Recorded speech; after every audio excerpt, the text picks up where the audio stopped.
എന്താണ് cargo insurance? Cargo insurance ഒരു marine ഇൻഷുറൻസിൻ്റെ ഭാഗമാണ്. കാർഗോ ഇൻഷുറൻസ് എന്ന് പറഞ്ഞാൽ നമുക്ക് ഓരോ കമ്പനികൾക്കും ഇമ്പോർട്ടും എക്സ്പോർട്ടുമായി ബന്ധപ്പെട്ട ഒരുപാട് കാര്യങ്ങൾ ചെയ്യാനുണ്ടാവും. പ്രത്യേകിച്ച് ലോജിസ്റ്റിക് അല്ലെങ്കിൽ ഷിപ്മെൻറ്റുമായി ബന്ധപ്പെട്ട് വർക്ക് ചെയ്യുന്ന UAE കമ്പനികൾക്കും UAEക്ക് പുറത്തുള്ള കമ്പനികൾക്കും ഇത് എന്തിനാണ് ഇൻഷുർ ചെയ്യുന്നത് വെച്ച് കഴിഞ്ഞാൽ നമ്മൾ അയക്കുന്ന അല്ലെങ്കിൽ നമ്മൾ ഇമ്പോർട്ട് ചെയ്യുന്ന ഷിപ്മെൻറ്റുകൾക്ക് എന്തെങ്കിലും കേടുപാടുകളോ അല്ലെങ്കിൽ എന്തെങ്കിലും ഡാമേജുകളോ അല്ലെങ്കിൽ എന്തെങ്കിലും ഫയർ മൂലം എന്തെങ്കിലും എക്സ്പ്ലോഷനോ എന്തെങ്കിലും സംഭവിച്ചു കഴിഞ്ഞാൽ ഇത് കവർ ചെയ്യാൻ വേണ്ടിയിട്ടാണ് നമ്മളൊരു കാർഗോ ഇൻഷുറൻസ് എടുക്കുന്നത്. കാർഗോ ഇൻഷുറൻസ് 3 തരത്തിലുണ്ട്. ഒന്ന് A കവർ അഥവാ B കവർ, C കവർ. നമ്മൾ ICC A ക്ലോസ് അല്ലെങ്കിൽ B ക്ലോസ്, C ക്ലോസ് എന്നാണ് പറയുക. ICC A കവർ എന്ന് പറഞ്ഞു കഴിഞ്ഞാൽ ഒരു ഫുൾ കവർ ഇൻഷുറൻസ് ആണ്.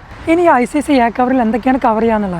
പ്രത്യേകിച്ച് ആക്സിഡൻറ്റ് ഡാമേജ് പോലുള്ള ചില കാര്യങ്ങളെല്ലാം ഇതിൽ കവർ ചെയ്യും. അതേപോലെ water damage, collision, natural calamities ഇതെല്ലാം A കവറിൽ കവർ ചെയ്യുന്നതാണ്. ഇനി ICC C കവറിലാണെങ്കിൽ ഈ ഡാമേജ് പോലുള്ള കാര്യങ്ങളൊന്നും കവേർഡല്ല, പ്രത്യേകിച്ച് വാട്ടർ ഡാമേജ് ഇങ്ങനെയുള്ള കാര്യങ്ങളെല്ലാം. അപ്പോൾ A കവറിലും C കവറിലും വ്യത്യാസം എന്ന് വെച്ചാൽ നമ്മൾ അടക്കുന്ന പ്രീമിയത്തിൽ ചെറിയ രീതിയിലുള്ള വ്യത്യാസം ഉണ്ടായിരിക്കും.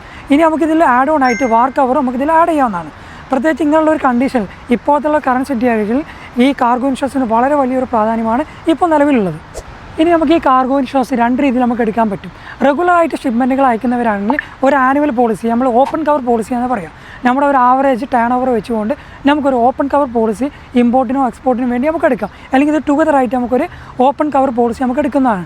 ഇതിന് വളരെ കുറഞ്ഞ പ്രീമിയമാണ് ഓപ്പൺ കവർ പോളിസികൾക്ക് വരിക. ആദ്യം തന്നെ ഈ പ്രീമിയം നമ്മൾ നിശ്ചയിക്കും. അതേപോലെ നമ്മുടെ ആവറേജ് ടേൺ ഓവറും നമ്മൾ ഇൻഷുറൻസ് കമ്പനി ഏൽപ്പിച്ച് കഴിഞ്ഞ് കഴിഞ്ഞാൽ അവർ നിശ്ചയിക്കുന്ന ഒരു പ്രീമിയം വെച്ചിട്ടാണ് ഈ ഓപ്പൺ കവർ പോളിസികൾ നമ്മൾ ഇഷ്യൂ ചെയ്യുക. ഇനി റെഗുലറായിട്ട് ഷിപ്മെൻറ്റുകളൊന്നും ഇല്ലാത്ത ചില കമ്പനികളുണ്ടാവും.